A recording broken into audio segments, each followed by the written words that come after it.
The insane theme park that killed 6 people. All right, what is this? My rap is unavailable. Yeah, your shit not unavailable. You sent 100,000 messages. You hiding it. Welcome to Action Park. Oh, it is? Yeah. The world's wildest amusement park. And probably the deadliest. Guests regularly get launched off rides. They dislocate their shoulders and lose their teeth, or even their fingers. They break their nose. Nah, it for sure works in the app. Oh, now all the Discord fiends talking about some, oh, I can't see Discord. Yeah. What's good, Exxon? Yeah. All the Discord fiends all of a sudden they can't find a rap. Noses, I hear it. electrocuted, and wade in snake-infested waters. Excuse There's me? more beer for sale than there is ice cream. Guests regularly dare each other to attempt things they probably wouldn't while sober. Often, they come close to drowning. On a normal day, the pool's lifeguards have to rescue up to 30 people. Oh. Every year, hundreds or more are seriously injured. Emergency services see up to 10 park-related incidents per day. The nearby hospital gets so overwhelmed that the park has to buy them extra ambulances. The park's Damn, nigga. motto: no risk, no fun. Safety protocols are basically non-existent. The staff is mostly in their teens, and often intoxicated. And people love it. The park has over 10,000 visitors per day, around 1 million annually. Over the park's 18-year run, 6 people never made it home alive. Action Park also sported some of the wildest, most poorly designed amusement park rides the world has ever seen. Nah, it doesn't exist. It got shut down in 96, I think. Run some of the wildest, most poorly designed amusement park rides the world has ever seen. Behind it all was a ruthless park owner who would stop at nothing. A con artist who flouted rules, laws, and the most basic safety measures. So what were the park's most dangerous attractions? How did so many visitors end up injured or dead? And if there were so many scandals, how did the park keep running for nearly 2 decades? Okay.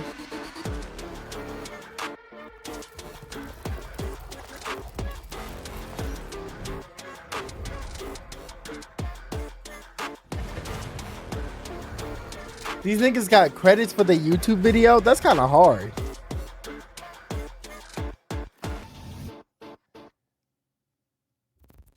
Hey, this is Jonas. You might recognize my voice. I'm the guy with the accent and one of the founders of Fern. The guy you heard in the intro just now is Don. He's one of our most prolific writers, a native speaker, and blessed with a much smoother voice than mine. Going forward, he'll narrate some of our content to let me focus more on editorial work. You'll still hear me and Hook, of course. We're just mixing it up a bit. We know change can feel weird at first, but please give Don a shot. He's really good. And with that, back to you, Don. Thanks, Jonas. A large part of our research is based on the book Action Park by Andy Mulvihill and the HBO documentary Class Action Park. You can find links to both in the description. This is Eugene Mulvihill, known as Gene. Eugene. He created Yo, I ain't never trust a nigga named Eugene, bro. Action Ever. Park. In the early 70s, Gene grabs Wall Street by the horns and gets rich on penny stocks. He knows everyone on the stock exchange and is acquainted with the likes of Donald Trump. Rumor has it he knows people in the mob, too. On Wall Street, Gene starts a securities company and hires his old friend, the financier Robert Brennan.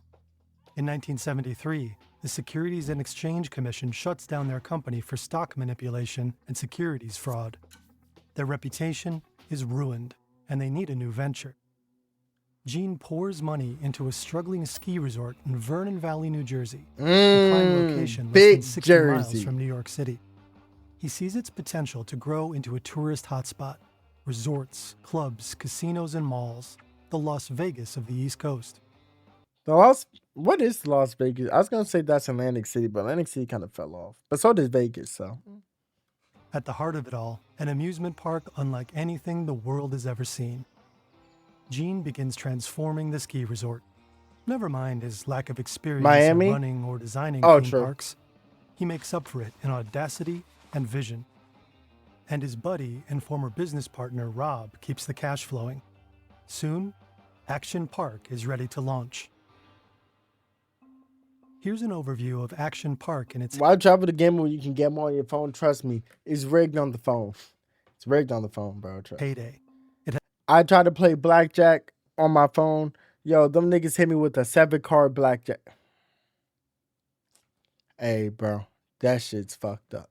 I know they was Has cheating. 3 main parts: I know it. Alpine Land, Waterpark, and Motor World. For teens in the tri-state area, braving the rides is a rite of passage. That includes the park's most notorious ones. And according to former employees interviewed in the documentary Class Action Park, many of these rides weren't even designed by actual engineers. Some were designed by Gene himself, others by unqualified amateurs. Oh. But that doesn't worry guests like 15-year-old Derek here. We'll follow him as he takes on some of Action Park's key attractions, in order of escalating risk. Right now, he's 2 beers into his day, waiting in line for Battle Action Tanks. On paper, Battle Action Tanks is basically bumper cars. Let me move my kid. In practice, it's more like Wimbledon meets one of the hairier battles of the Vietnam War.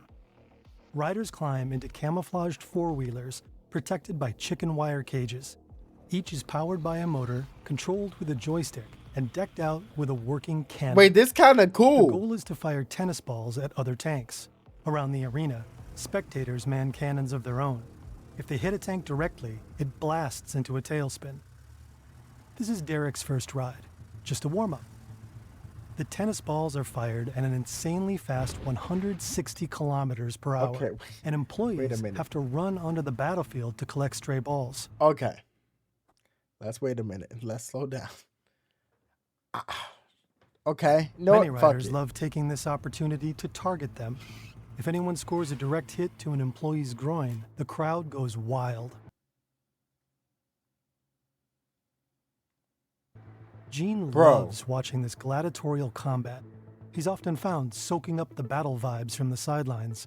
It's also where he likes to assign his chronically late employees as a punishment. According to Class Action Park, many of the staff aren't trained professionals.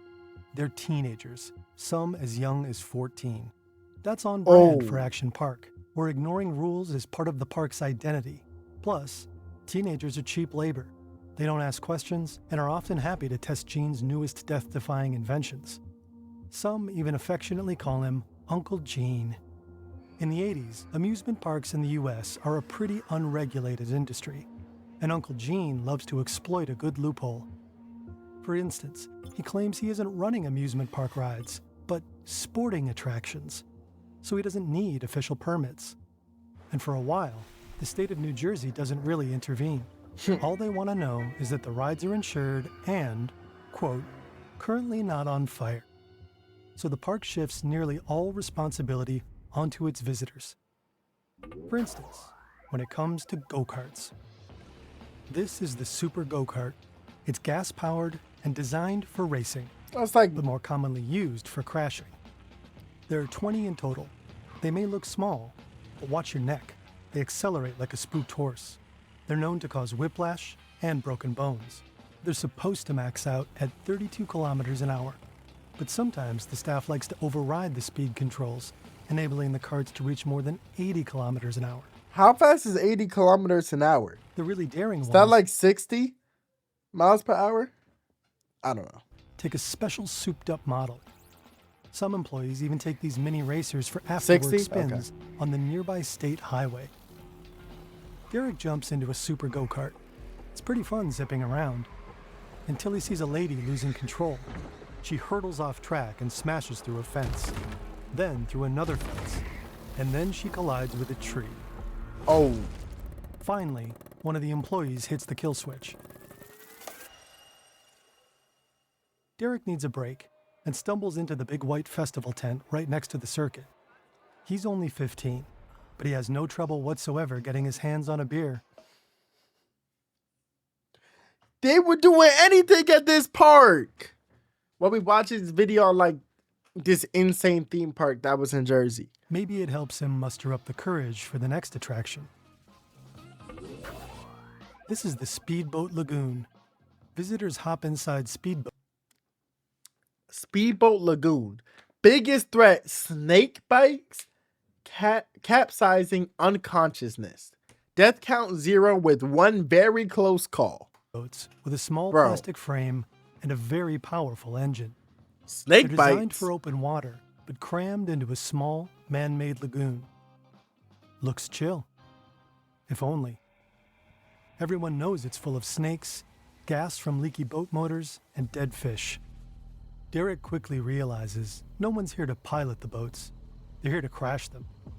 He's just about to climb in when, bam! Another boat smashes into the side of his. It knocks the wind out of him, and he topples out of the boat straight into the murky lagoon. The water is greasy. Is that motor oil?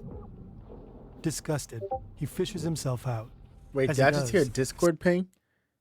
Bro. Oh, my bad, chat. Something slithers across his thigh. He chooses to not think about it. Somehow, Action Park rides make it through mandatory state inspections. Since amusement park regulation is so new, inspectors don't always know what they're looking for. State law requires that Gene take out liability insurance, or what might be considered dangerous. But Gene doesn't believe in insurance. Too expensive, too much bureaucracy. Gene doesn't believe in insurance. Okay, Gene. You need to insure the accident-prone Action Park for at least $2 million a year, with premiums rising every time something goes wrong. So he simply starts his own insurance company, London and World Insurance, headquartered in the Cayman Islands. Smart That allows him man. to produce fake insurance documents while paying premiums to himself, and using the company to launder money. But while Gene may have been a visionary when it came to chaos and ruthless money-making, he definitely had room for improvement when it came to taste. Today, your walls can actually look good with Displate. Good transition. Snap Good the art on transition. discount link in the description. But back to Gene's visionary ideas. One of them was the Bailey ball. The Bailey ball. Risk high status, no permit. He Okay. doesn't have a permit for it yet. Today is testing day. The ball consists of two plastic spheres, one nested inside the other. The outer sphere is covered in office chair wheels. The inner one is mounted on ball bearings, so it can spin independently of the outer shell, keeping the seat upright. Attached to the seat is a race car style harness. The Bailey ball wasn't designed by an engineer, but by a janitor who long dreamed of breaking into the theme park business. Gene loves A it. janitor. The Bailey ball is supposed to roll down a homemade, zigzagging track, 182 meters of glued PVC pipes. Oh my This is god. the- Oh my god. Oh, this is the worst. Oh. Test pilot, Frank, a regular employee that Gene convinced to do the job by slipping him $100. The idea is that Frank will roll down the hill, sitting upright, and come to a gentle stop at the bottom of the mountain.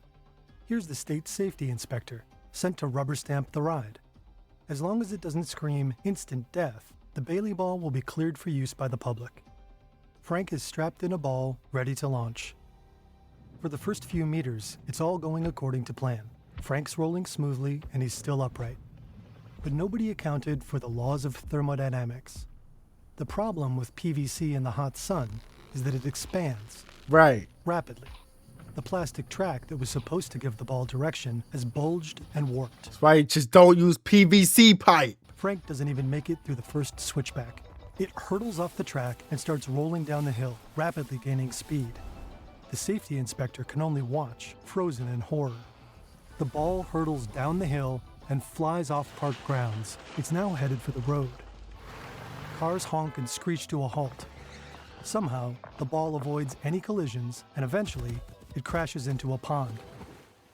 Frank emerges, dazed and sputtering, with blood on his shirt, but alive.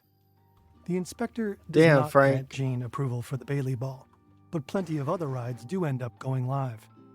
By the mid-70s, Action Park boasts about 50 attractions.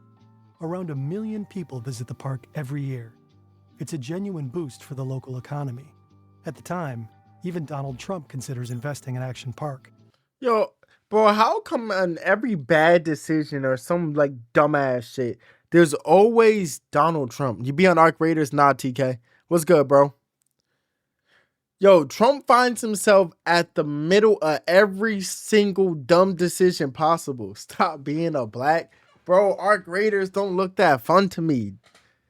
Niggas keep on telling me to buy the game, bro. I'm not gonna like it, bro. I don't like extraction shooters like those. What's good, Peg? Let me convert you. Bro, I don't know, TK. I don't know. I think I'm good off that. Let me be your first, bro. Yo, TK. Jojo tried to get me on it. Dan tried to get me on it. Bunch of my, like, I don't know, man. I don't think it's for me.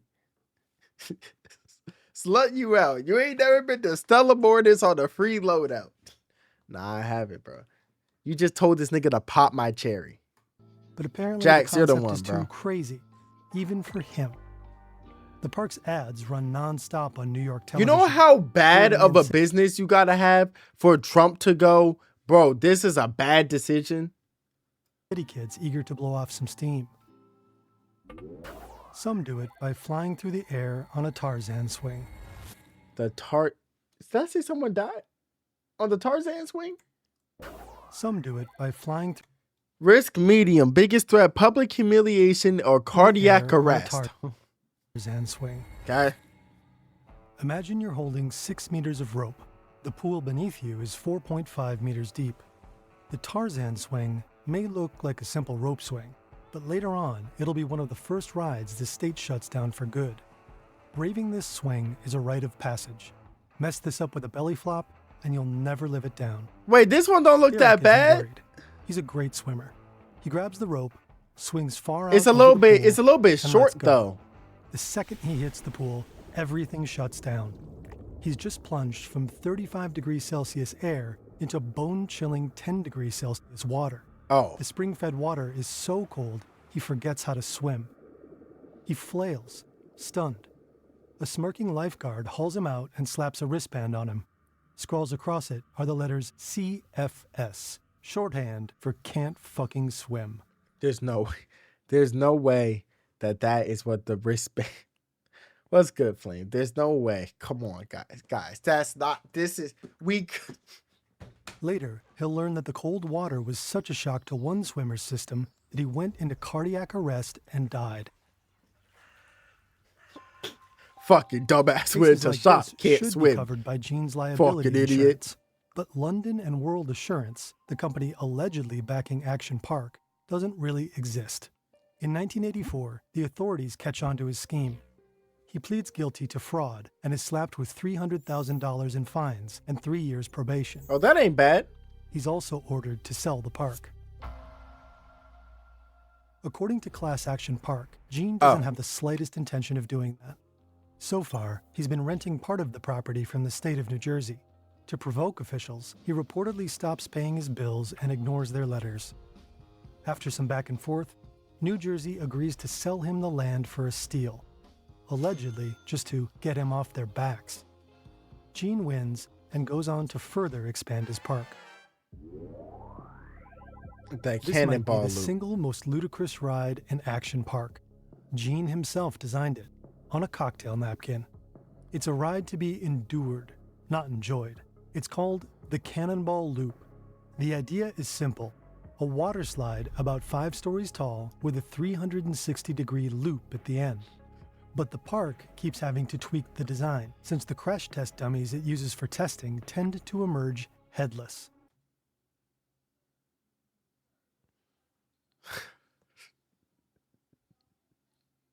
Bro. Derek watches the guy in front of him enter first. A few seconds later, he's spit out into the pool. Head first, but alive. That's good enough for Derek. The lifeguards hose him down. Friction is the enemy here. Momentum is everything. This isn't just about fun. He can't afford to lose any speed, or he might not make it through the loop. Derek's heard the horror stories. Guests who dropped straight down inside the slide and slammed face first into the fiberglass, finally emerging into the landing area bloodied and toothless. Oh. And the guests who followed them, who emerged covered in cuts and bruises caused by other people's teeth still embedded in the slide. Ugh. Derek's getting cold feet, but he can't back down now. Not after the Tarzan swing incident. He shoots into darkness. It's fast, brutal, and then he hits the loop. He crawls out dazed, bleeding from the elbow. But at least he's alive. The authorities only require Gene to report serious injuries. But according to Class Action Park, that leaves it up to him to decide what serious means. No one knows how many people have actually been hurt at Action Park over the years. When victims or their families sue the park, Gene almost always refuses to settle. Instead, he drags them to court. Now it's not a white-only park. This in Jersey. This is like the 80s, around the 80s, Breezy. So it was chill, especially in Jersey. Trials are You was often chill. expensive, tedious, and emotionally exhausting. Oh, Many your dad families went there? aren't willing to go through That's that. fire. Gene Well- reportedly wins the vast majority of these cases. On the rare occasions he loses, he stalls on making any payments to the victims, sometimes until law enforcement orders him to. U.S. Marshals allegedly come knocking on his door at least twice. This is the Alpine Slide. Alpine slide. Gruesome road rash, cracked skulls. An 820-meter-long concrete track Yo, bro. winding down the mountain, which riders descend on small plastic sleds equipped with a handbrake. At first glance, it looks like good, clean fun. It's marketed as safe for grandparents and infants. But in reality, the Alpine Slide will rack up more injuries and lawsuits than any other ride in the park. The sleds have two speeds, painfully slow, or what employees call death awaits. Riders switch between these two states with a simple handbrake, if that brake happens to work. The concrete course You did makes this for a on rough snowboard, landing, George? especially for guests wearing only swimsuits. Derek rides the ski lift up the mountain. Teenagers overhead are spitting on riders and throwing sleds, trying to hit any unlucky riders below. I know. At the top, he climbs onto a janky plastic sled. I know this. No. There are no helmets, of course, just Come on, bro. No helmet. pictures of nasty scrapes to warn you not to go too fast. It's basically like riding a skateboard down a long, steep mountain. Halfway down, he realizes he's coming up on a mother and her young child, fast. He's zooming along at nearly 50 kilometers an hour. He brakes hard on a sharp turn that shoots him off the sled. Yep. He flies through the air and lands hard. He's mostly fine, just road rash, a battle scar he can show off later. Not everyone will be so lucky. In 1980, the Alpine Slide claims Action Park's first life. 19-year-old George Larson is hurled off his sled and No, George. Oh, George, bro. Oh my God. George, I'm sorry, bro. slams his head against a rock. Allegedly, this rock had already been flagged for removal, but Gene and his team ignored it. That sounds straightforward. The park is to blame for Larson's death. But Action Park argues it wasn't the slide that killed Larson, it was the rock. So technically, the ride itself is safe. According to Larson's family, the press has fed a version claiming George rode the slide at night in the rain. But the accident actually happened during normal operating hours and in good weather. The case never goes to court. Action Park quietly settles with the family for $100,000. The Alpine That's it? 100 bands? Slide stays open. The deadliest ride in The the park wave pool killed 3. might not be what you'd expect, and that might have been what made it so dangerous. Not the souped-up go-karts, not the deadly looping water slide. No, the attraction that killed the most people was the wave pool, also known as the grave pool. It may look harmless, inviting even, but this is no kiddie pool. It's a massive pool that can hold about 1,000 guests. It's about 30 meters wide and 76 meters long. Giant pressure chambers generate artificial waves up to 1 meter tall. They also produce a strong riptide. The deep end reaches 2.4 meters. Derek doesn't know all Okay. this. The water sparkles, music plays, the pool almost looks relaxing. He wades in, and is immediately sucked under by the current. He surfaces, gasping, to find hundreds of people thrashing around near him. It feels like an artificial ocean, so a lot of people expect salt water, but they're wrong. The pool is filled with fresh water, so it's less buoyant and easier to sink in. And half of the people in it are drunk. A guy Oh, near yeah, Derek is because they were claiming- selling beer to 15-year-olds. I keep on forgetting that they were selling beer to 15-year-olds. That's the fucking problem around. here. Derek sees one lifeguard dive in for a save, then another. Behind him, someone is pulled out on a stretcher. They're the second one today. The pool is deceptive, even for strong swimmers. The waves come on unexpectedly, and panicked swimmers often clog the exits. 12 Red Cross trained lifeguards are stationed at the pool at all times. But because the pool is so densely packed and the water so murky, it isn't always easy to tell when someone is drowning. Throughout the 80s, 3 people drowned in the wave pool. A 15-year-old boy and 2 young men aged George 18 Lopez. and 20. In the end, 6 people die at Action Park. 3 in the wave pool, 1 on the Alpine slide, and 1 on the Tarzan swing. The 6th victim was an unlucky kayaker who capsized, stepped on a live underwater wire, and was fatally electrocuted. He did what, bro? What? Who capsized, stepped on a live underwater wire, and was fatally electrocuted. Something about running live wires underwater. Yo, bro, something about that just feels okay. With that many injuries and deaths, the park should have been shut down long ago. So why did it stay open for so long? Over the years, families, journalists, and authorities repeatedly put pressure on Action Park, but Gene somehow always managed to dodge any form of responsibility. According to Class Action Park, rumor had it friends in high places were looking out for him. Gene had close ties with local business leaders and politicians. Action Park was a major employer in the area. And Rob, Gene's generous money man, was always just a phone call away. Whenever he was under attack, Gene fought back, sometimes with sketchy methods. One journalist alleges that, when Gene was faced with criticism, he retaliated, phoning her boss and ultimately getting her fired. One of your employees is trying to sue me because her son died. What are you gonna do about it? Okay, Gene. You know what, Gene? Hey, man, I ain't even...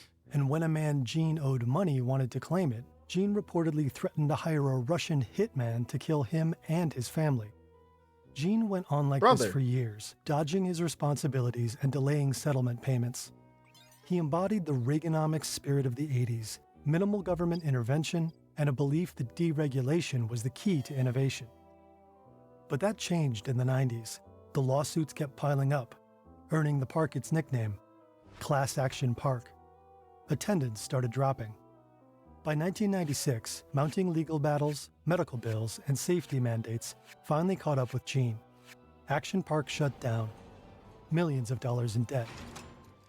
Gene went on to complain he had lost more money on the park than he ever made. Since then, bro. the park has repeatedly changed hands and names. Today, it's just a water park, with some of the old attractions still in place. But Action Park itself is history. Gene Mulvihill died in 2012. Obituaries hail him as a visionary entrepreneur. A politician from New Jersey said his mother had given him the perfect name, Gene, like the true genius he always was. Damn. I can't believe that. Wow. Bro, that's fucking crazy. That's insane. That's one way to put it. Not that is one way to put it, but like, hey man, shout out to Jersey. That's my state.